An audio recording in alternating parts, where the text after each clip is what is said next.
नमस्कार दोस्तों, मैं हूं उदय चौरसिया। आपका अपने चैनल स्टडी नॉक नॉक में स्वागत करता हूं। तो आज हम लेके आए हैं इंडिया की बहुत ही खूबसूरत union territory Andaman Nicobar island.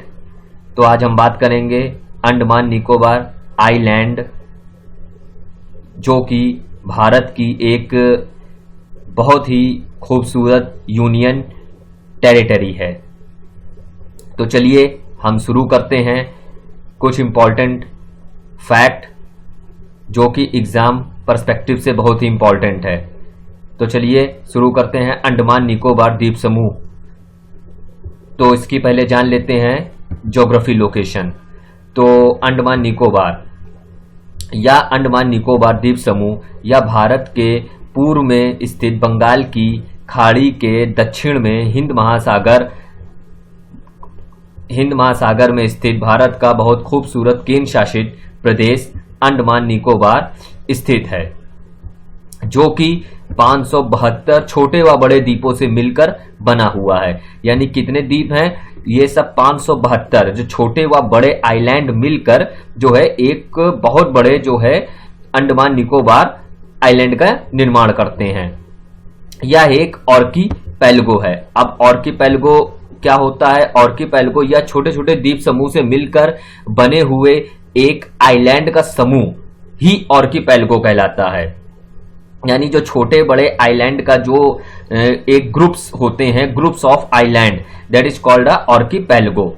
तो ये आर्कीपेलगो जो है एक अपने आप में जो है एक ज्योग्राफी टर्मिनोलॉजी है।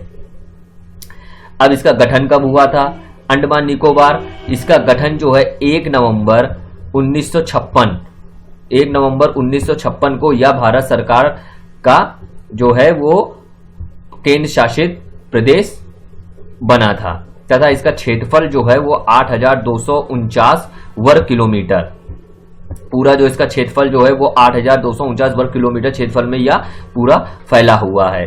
ठीक है, एक बहुत ही जो है ग्रीनली आइलैंड है, जहां पर जो है बहुत ही मतलब हरियाली है। अब इसके भूभाग के बारे में जो है बात कर लेते हैं। इसका भूभाग उत्तरी अंडमान,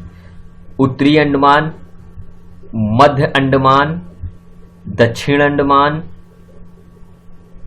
लिटिल अंडमान और कार निकोबार, और नेक्स्ट है सेंटिनल आइलैंड, जो कि एक बहुत इंपॉर्टेंट आइलैंड है, जहां अभी थोड़े समय पहले एक घटना घटित हो गई थी। एक फॉरेनर को जो है वहां की जनजातियों के द्वारा जो है वो मार दिया गया था। सेंटिनल आइलैंड जो कि ये दिखाया गया है एरो के जरिए, यहां पर स्थित है।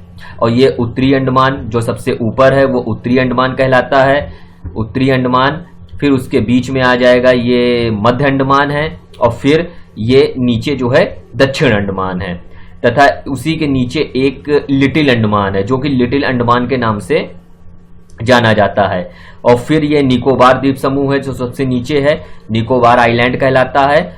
और इसके बीच में जो है वो एक चैनल होते हैं, पैसेज होते हैं, जिससे कि कुछ कैनाल कटी होती है, जो समुद्र का पानी जो है दो आर्कीपेलगो के बीच में जो ट्रांसफर होता है वो हमारा जो है वो चैनल कहलाता है। जैसे कि ये इनके बीच में जो है 10 डिग्री चैनल, इसकी हम आगे बात करेंगे। और इन दोनों के बीच में जो है साउथ अंडमान और लिटिल अंडमान, इनके बीच में जो है डंकन पैसेज जो है एग्जिस्ट करता है, और इनके बीच में जो है 10 डिग्री चैनल ये आपका जो है एग्जिस्ट करता है। और ये रहा आपका सेंटिनल आइलैंड। तो ये इसके भूभाग हो गए। अब हम नेक्स्ट अंडमान निकोबार द्वीप समूह में जिलों की संख्या। तो अंडमान में जो जिले हैं वो आपका जो है उत्तर और मध्य अंडमान जिला आता है, दक्षिण अंडमान जिला आता है तथा निकोबार जिला। ये इसके 3 जो है मुख्य जिले हैं। पूरे जो है अंडमान निकोबार द्वीप समूह में 3 आपके स्टेट हैं, यानी उत्तर और मध्य अंडमान जिला, दक्षिण अंडमान स्टेट और निकोबार स्टेट। अब इसकी राजधानी देख लेते हैं। राजधानी जो है आपकी पोर्ट ब्लेयर है, जो कि मतलब बहुत ही खूबसूरत एक टूरिस्ट स्पॉट भी है जहां पर ही सेलुलर जेल स्थित है। तो सेलुलर जेल जो है ये एग्जाम में पूछा जाता है, सेलुलर जेल कहाँ स्थित है। तो सेलुलर जेल आपकी पोर्ट ब्लेयर में स्थित है, जिसे काला पानी के नाम से भी जाना जाता है। इस जेल का निर्माण जो है 1857 में ब्रिटिश द्वारा किया गया था। जनजाति, यहां पाई जाने वाली महत्वपूर्ण जनजाति हैं, जरावा जनजाति आपकी इंपॉर्टेंट है, शैम्पियन जनजाति, शैम्पेन जनजाति आपको मिलेगी, और सेंटेलीज जनजाति जो कि सेंटिनल आइलैंड में ज्यादातर आपको देखने को मिलेगी। ये मुख्य जनजाति हैं, और भी जो है छोटी बड़ी जनजातियां पाई जाती हैं, आदि जनजाति और एक्सेट्रा, लेकिन जो मुख्य जनजाति जो है वो आपकी जरावा, शैम्पेन और सेंटेलीज जनजाति आपको मिलेगी। नेक्स्ट हम देख लेते हैं जो हाई कोर्ट है, उच्च न्यायालय जो है वो आपका कोलकाता उच्च न्यायालय के अंतर्गत ये अंडमान निकोबार पूरा आता है, कोलकाता उच्च न्यायालय, और इसकी जो एक खंडपीठ जो है वो आपकी पोर्ट ब्लेयर में स्थित है। अंडमान की सबसे ऊंची चोटी, अब अंडमान की सबसे ऊंची चोटी जो है वो है सैडल पीक। बहुत ही इंपॉर्टेंट क्वेश्चन है एग्जाम पर्सपेक्टिव से। सैडल पीक जिसकी ऊंचाई 731 मीटर है, और यह कहां स्थित है, उत्तरी अंडमान में यह पाई जाती है। यह क्वेश्चन जो है ये कई तरीके से पूछा जा सकता है। उत्तरी अंडमान कहां पाई जाती है, उत्तरी अंडमान में पाई जाती है।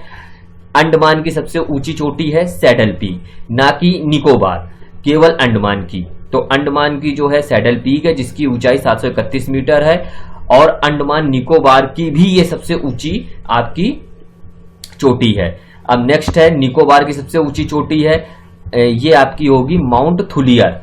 तो माउंट थुलियर जो है ये निकोबार की सबसे ऊंची चोटी है जिसकी ऊंचाई 642 मीटर है।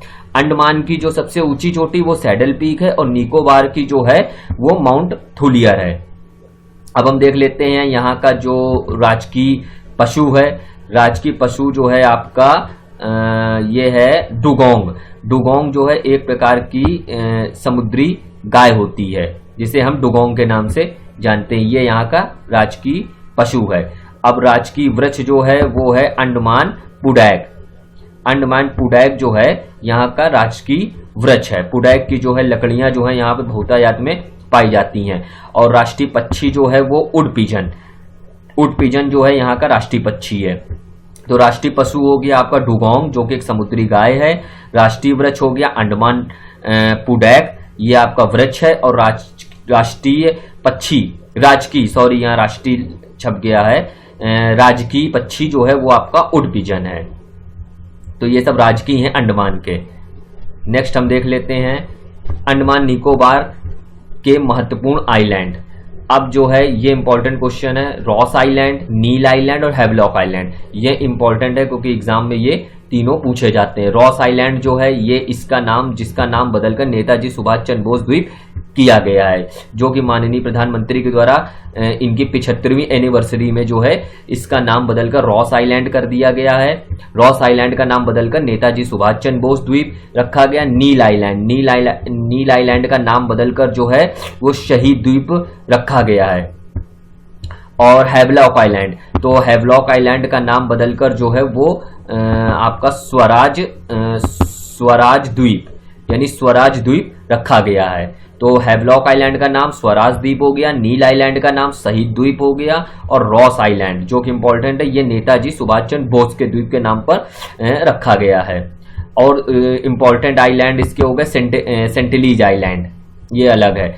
अब रॉस एंड स्मिथ आइलैंड, ये भी आपका जो है पाया जाता है तुम्हारा अंडमान निकोबार में, महत्वपूर्ण आइलैंड में है रॉस और स्मिथ आइलैंड, जिसे हम ट्विन आइलैंड के नाम से जाने जाते हैं क्योंकि ये दोनों जो है जुड़वा भाई थे। इन्होंने ही इस आइलैंड की खोज की थी, तो इसीलिए हम इसको ट्विन आइलैंड के नाम से जानते हैं, रॉस एंड स्मिथ आइलैंड। लेकिन रॉस आइलैंड जो है वो अलग है, उसका नाम नेताजी सुभाष चंद्र बोस आइलैंड है ये। और ये ट्विन आइलैंड जो है ये अपने आप में एक अलग आइलैंड है। अब नोट में हम देख लेते हैं इंटरनेशनल एयरपोर्ट। यहाँ का जो इंटरनेशनल एयरपोर्ट है वो वीर सावरकर एयरपोर्ट। तो डायरेक्ट कभी पूछा जा सकता है वीर सावरकर एयरपोर्ट ये कहाँ स्थित है, तो ये आपका जो है एक इंटरनेशनल एयरपोर्ट है जो कि हमारा अंडमान और निकोबार आइलैंड में स्थित है, वीर सावरकर एयरपोर्ट। नेक्स्ट हम देख लेंगे अंडमान निकोबार में पाई जाने वाली महत्वपूर्ण नेशनल पार्क, ये सबसे इंपॉर्टेंट है। अंडमान और निकोबार में पाई जाने वाली ये आपकी जो नेशनल पार्क है, तो सबसे पहला जो है Mahatma Gandhi marine national park, ये आपको मिलेगी। महात्मा गांधी मैरीन नेशनल पार्क ये अंडमान निकोबार में है। दूसरा है ये कैंपबेल नेशनल पार्क। तीसरा है गैलिथा बेट नेशनल पार्क, ये भी इंपॉर्टेंट है। गैलिथा बेट और कैंपबेल जो है ये आपको अंडमान में मिलेगी। मिडिल बटन नेशनल पार्क, तो middle button national park, saddle peak national park, saddle peak national park ये अंडमान में है। माउंट हैरियट ये भी इंपॉर्टेंट है। माउंट हैरियट नेशनल पार्क जो है ये, और माउंट हैरियट नेशनल पार्क, और भी नेशनल पार्क है, लेकिन जो एग्जाम पर्सपेक्टिव से इंपॉर्टेंट नेशनल पार्क है वो दिखाया गया है। Mahatma Gandhi marine national park, Campbell national park, Galathea bay national park, middle button national park, saddle peak national park and mount Harriet national park, ये आपको अंडमान निकोबार में महत्वपूर्ण नेशनल पार्क है। अब वन किस प्रकार के पाए जाते हैं? उष्णकटिबंधीय सदाबहार वन, इस प्रकार के वन आपको जो है देखने को मिलेंगे यहाँ पर। उष्णकटिबंधीय सदाबहार वन ये, और एवरग्रीन जो पूरा फॉरेस्ट है, चूंकि जैसे बताया गया पूरा ये लैंड ही जो है ज्यादातर वन आच्छादित एरिया है पूरा ये आइलैंड, कोई कहीं मतलब कोई बंजर आइलैंड में इसकी गिनती नहीं है। तो उष्णकटिबंधीय सदाबहार वन जो है, पर्णपाती वन, कुछ हिस्सा मैंग्रोव वन भी पाए जाते हैं, क्योंकि बंगाल की खाड़ी से जो है ये कुछ ही दूरी पर है ये, तो इसलिए उष्णकटिबंधीय वन, सदाबहार वन और पर्णपाती वन, इस प्रकार के वन आच्छादित आपको देखने को मिलेगा। और ये कई प्रकार की नेशनल पार्क है जिसमें आपके तरह तरह के जानवर जो हैं वो विचरण करते हैं। तो नेक्स्ट है अंडमान निकोबार द्वीप समूह में पहला राज्य। तो राज्यों की राज की बात करें तो सबसे पहले यहाँ पर आपका मराठाओं ने राज करा, फिर उसके बाद आए डचों के ये अधीन रहा, और फिर उसके बाद डच के बाद जो है वो ब्रिटिश एम्पायर जो है उसके अधीन रहा। फिर ब्रिटिश एम्पायर के बाद यहाँ पर जापानियों के भी अधीन रहा अंडमान निकोबार, जो कि 1942 और 45 में जापानियों के अधीन रहा अंडमान निकोबार। और फिर जो है जाकर 1 नवंबर 1956 को यह भारत में जाके पूर्ण विलय इसका हो गया, जो कि एक यूनियन टेरिटरी के रूप में आज जाना जाता है, भारत का केंद्र शासित प्रदेश बना। तो पहले मराठा, फिर डच और फिर ब्रिटिश, फिर जापानी 1942-45 और फिर 1 नवंबर 1956 में पूर्ण केंद्र शासित प्रदेश का दर्जा मिला इसे अंडमान निकोबार द्वीप समूह को। अब यहाँ पे लोकसभा की कुल सीटें देख लेते हैं। लोकसभा की कुल सीटें जो है मात्र यहाँ पर केवल 1 है लोकसभा की कुल सीटें। धर्म देख लेते हैं। धर्म में जो है वो हिंदू, ईसाई, मुस्लिम और तुम्हारा अन्य धर्म जो है, यहाँ के जो ट्राइब्स हैं उनका अपना एक अलग ही जो धर्म होता है जो इन सब से हटके है, जो कि एनिमिज्म को अभी तक मानते हैं। तो धर्म की बात करें हिंदू, ईसाई, मुस्लिम, जो कि थोड़ा बहुतायत में देखा जाता है, और जो अन्य जो आइलैंड है उसमें उनके अपने अलग अन्य धर्म चलते हैं। भाषा की बात करी जाए तो भाषा बंगाली, तमिल, मलयालम, हिंदी, अंग्रेजी, ये आपको कई प्रकार की भाषा, सेंटिलीज भाषा और ये सब भाषाएं आपको यहाँ पर मिलेंगी। सबसे ज्यादा बहुतायत में बंगाली और आपका अंग्रेजी आधिकारिक भाषा, हिंदी, ये सब आपको मिलेगी। अंडमान निकोबार द्वीप की प्रमुख नदियां, यहाँ की जो मेन प्रमुख नदी जो है वो कोलपोंग रिवर है। तो कोलपोंग रिवर जो है यह उत्तरी अंडमान के पूर्वोत्तर भाग में बहती है, और जो कि सैडल पीक की पहाड़ियों से आपका इसका उद्गम होता है। तो ये कोलपोंग रिवर सबसे इंपॉर्टेंट है, डायरेक्ट पूछा जा सकता है कोलपोंग रिवर कहाँ बहती है। तो ये अंडमान निकोबार द्वीप समूह की प्रमुख नदियां जो कि उत्तरी अंडमान के पूर्वोत्तर भाग में बहती है, और इसका उद्गम स्थल सैडल पीक जो कि अंडमान की सबसे ऊंची चोटी है, वहां से इसका उद्गम स्थल होता है। नेक्स्ट, अब कुछ सम इंपॉर्टेंट डायरेक्ट क्वेश्चन देख लेते हैं इससे अंडमान निकोबार आइलैंड से जुड़े हुए, जो कि डायरेक्ट पूछे जाते हैं।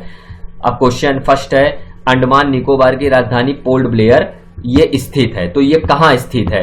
लिटिल अंडमान में स्थित है कि दक्षिण अंडमान में कि मध्य अंडमान में, कहाँ स्थित है? तो डायरेक्ट पूछा जा सकता है। पोर्ट ब्लेयर जो है ये साउथ अंडमान में, ये जो साउथ अंडमान में, जैसे कि फर्स्ट स्लाइड में बताया गया साउथ अंडमान की इस पोजीशन दिखाई गई है, तो ये साउथ अंडमान में जो है वो दक्षिण अंडमान में पोर्ट ब्लेयर स्थित है। नेक्स्ट देखते हैं माउंट हैरियट नेशनल पार्क, ये कहां पे आपकी स्थित है? तो माउंट हैरियट जो है ये भी अंडमान निकोबार द्वीप समूह में स्थित है। नेक्स्ट है अंडमान सी अलग करता है, यानी अंडमान सी जो है वो अलग करता है, ये थाईलैंड और म्यांमार, यानी थाईलैंड और म्यांमार को ये अंडमान सी अलग करता है।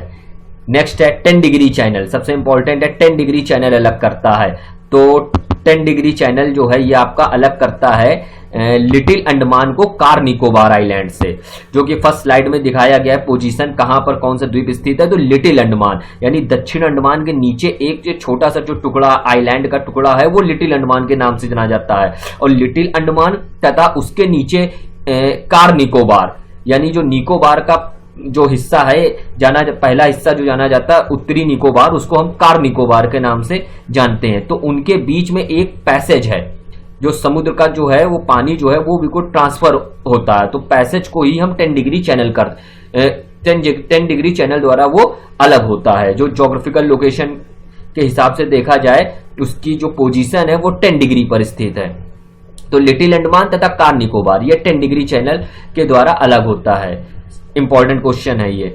नेक्स्ट हम देख लेते हैं सेंटिलीज आइलैंड स्थित है। तो सेंटिलीज आइलैंड कहां स्थित है? तो सेंटिलीज आइलैंड जो है इसकी पोजीशन अंडमान के वेस्ट साउथ में स्थित है, यानी वेस्ट साउथ में ये आपका सेंटिलीज आइलैंड स्थित है, जहां पर सेंटिनल नाम की जनजातियां पाई जाती है। जहां पर कुछ ही समय पहले अभी एक घटना हो गई थी कि एक फॉरेनर को जो है वहां पर उनके जनजातियों के द्वारा जो है वो मार दिया गया था। तो वो सेंटिलीज आइलैंड ही गया था जहां पर यह घटना उसके साथ घटित हुई थी। तो अंडमान के वेस्ट साउथ में स्थित है, जहां पर सेंटिनल नाम की जनजातियां पाई जाती हैं, जिसे भारत सरकार ने 1956 में नॉर्थ सेंटिनल आइलैंड को एक ट्राइबल रिजर्व घोषित करा है। तो 1956 में जो है इस सेंटिनल आइलैंड को भारत सरकार द्वारा एक ट्राइबल रिजर्व घोषित करा गया है, सेंटिलीज आइलैंड को। नेक्स्ट है कैंपबेल नेशनल पार्क तथा गैलीथिया नेशनल पार्क स्थित है। तो ये कहां पे स्थित है? ग्रेट निकोबार आइलैंड में। तो ग्रेट निकोबार आइलैंड में जो है ये कैंपबेल नेशनल पार्क और गैलीथिया नेशनल पार्क, ये आपकी इसकी पोजीशन ग्रेट निकोबार आइलैंड में स्थित है। नेक्स्ट है सबसे पहले इंडियन फ्लैग को फहराया गया था। तो ये एक इंपॉर्टेंट फैक्ट है कि सबसे पहले जो इंडियन फ्लैग को जो फहराया गया था वो पोर्ट ब्लेयर में, जो कि सुभाष चंद्र बोस के द्वारा 1943 में फहराया गया था। सबसे पहले पोर्ट ब्लेयर में जो इंडियन फ्लैग है उसको जो है पोर्ट ब्लेयर में सुभाष चंद्र बोस के द्वारा 1943 में फहराया गया था। इंपॉर्टेंट फैक्ट है ये। नेक्स्ट देख लेते हैं डंकन पैसेज। तो ये इंपॉर्टेंट क्वेश्चन है, सबसे ज्यादा पूछा जाने वाला डंकन पैसेज। कंफ्यूजन इसी में रहती है, डंकन पैसेज अलग करता है। तो डंकन पैसेज पहले तो ये पाया कहां जाता है? इसकी पोजीशन होती है अंडमान निकोबार में ही डंकन पैसेज एग्जिस्ट करता है, लेकिन ये किसके किसके बीच में एग्जिस्ट करता है? साउथ अंडमान को लिटिल अंडमान से अलग करता है, यानी साउथ अंडमान जो है उसको लिटिल अंडमान आइलैंड, उसके बीच में जो पैसेज होता है वो डंकन पैसेज कहलाता है। नेक्स्ट क्वेश्चन है इंदिरा पॉइंट स्थित है। तो इंदिरा पॉइंट जो है वो स्थित है, तो इंदिरा पॉइंट जो है ये निकोबार आइलैंड में स्थित है। तो निकोबार आइलैंड में स्थित जो भारत का सबसे सदर्न पार्ट है, यानी दक्षिणतम बिंदु है। लोग समझते हैं कि दक्षिणतम बिंदु जो है वो कन्याकुमारी है, लेकिन कन्याकुमारी के नीचे भी अगर हम अंडमान निकोबार आइलैंड की तरफ आएंगे तो इंदिरा पॉइंट जो है वो एक लास्ट सबसे दक्षिणतम बिंदु है भारत का, southern part of India. Indira point ये आपका जो है यहीं स्थित है निकोबार आइलैंड में। तो सदर्न पार्ट हो गया इंदिरा पॉइंट। नेक्स्ट देखते हैं आईएनएस कोहाशा नेवल एयरबेस स्थित है। तो आईएनएस कोहाशा, तो ये नेवल एयरबेस कहां स्थित है? तो अंडमान निकोबार आइलैंड में। तो जो कि एक भारत का जो है नेवल एयरबेस है, जो कि सुरक्षा की दृष्टि से बहुत ही महत्वपूर्ण एयरबेस है, अंडमान निकोबार में है आईएनएस कोहाशा। नेक्स्ट हम देख लेते हैं अंडमान निकोबार द्वीप में पाए जाने वाले ज्वालामुखी। तो चूंकि एक ही एक्टिव वोल्केनो यहां पर पाया जाता है, बैरन द्वीप, जो कि इंपॉर्टेंट है। बैरन द्वीप कई बार एग्जाम में पूछा जा चुका है, जो कि एकमात्र सक्रिय ज्वालामुखी, एक्टिव ज्वालामुखी। और ये भी पूछा जा सकता है लास्ट ये कब इरप्टेड हुआ था, कब फटा था। तो इरेप्टेड हुआ था ये 2017 में। तो 2017 में जो है ये लास्ट इरेप्टेड हुआ था बैरन द्वीप, जो कि एकमात्र एक्टिव वॉल्केनो है अंडमान निकोबार आइलैंड का। नेक्स्ट है नारकोंडम आइलैंड, ये भी आपका जो है ज्वालामुखी वॉल्केनो। तो नारकोंडम वॉल्केनो ये भी आपका अंडमान निकोबार द्वीप में पाया जाता है, लेकिन यह जो है सुसुप्त अवस्था में ज्यादातर आपको देखने को मिलेगा नारकोंडम। नेक्स्ट है 6 डिग्री चैनल अलग करता है, ये इंपॉर्टेंट है। 6 डिग्री चैनल अलग करता है ये इंदिरा पॉइंट को इंडोनेशिया से, यानी जो दक्षिणतम बिंदु southern part of India Indira point, उसको जो है नीचे उसके इंडोनेशिया, तो इंडोनेशिया और इंदिरा पॉइंट इनको ये 6 डिग्री चैनल के द्वारा अलग होते हैं। देखिए फ्रेंड्स, ये जो चैनल है डिग्री चैनल, ये अपने आप में बहुत ही महत्वपूर्ण क्वेश्चन है। 6 degree channel, 10 degree channel, Duncan passage, 8 degree, 9 degree जो है ये अपने आप में इंपॉर्टेंट है। तो इसकी लोकेशन और किनके बीच को ये अलग करता है पासेस को, तो ये इंपॉर्टेंट है। अब नेक्स्ट क्वेश्चन है 8 डिग्री चैनल। तो 8 डिग्री चैनल अलग करता है ये मिनिकॉय आइलैंड को मालदीव से। तो ये मिनिकॉय आइलैंड कहाँ है? तो मिनिकॉय आइलैंड को आपका मालदीव से अलग करता है। 9 डिग्री चैनल, अब 9 डिग्री चैनल के द्वारा अलग होता है, तो 9 डिग्री चैनल के द्वारा अलग होता है कवरत्ती, कवरत्ती जो कि लक्षद्वीप की राजधानी है, उसको मिनिकॉय आइलैंड से। तो ये लक्षद्वीप की तरफ हम आ गए हैं, थोड़ा अरब सागर की साइड, लेकिन जो है ये चैनल्स जो थे ये इंपॉर्टेंट थे, तो इसलिए क्वेश्चन जो है ये यहां पे लगाना पड़ा। कवरत्ती जो कि लक्षद्वीप की राजधानी, मतलब कंफ्यूजन ना हो कि 8 और 9 डिग्री, तो ये 9 डिग्री जो है कवरत्ती जो कि लक्षद्वीप की राजधानी है को मिनिकॉय आइलैंड से अलग करता है। 8 डिग्री चैनल मिनिकॉय आइलैंड को मालदीव से अलग करता है। 6 डिग्री जो है वो इंदिरा पॉइंट को इंडोनेशिया से अलग करता है। 10 डिग्री जो है वो हम पीछे बता चुके हैं, और डंकन पैसेज वो पीछे बता चुके हैं। तो thanks for watching my channel Study Knock Knock. Please subscribe my channel and press bell icon. धन्यवाद।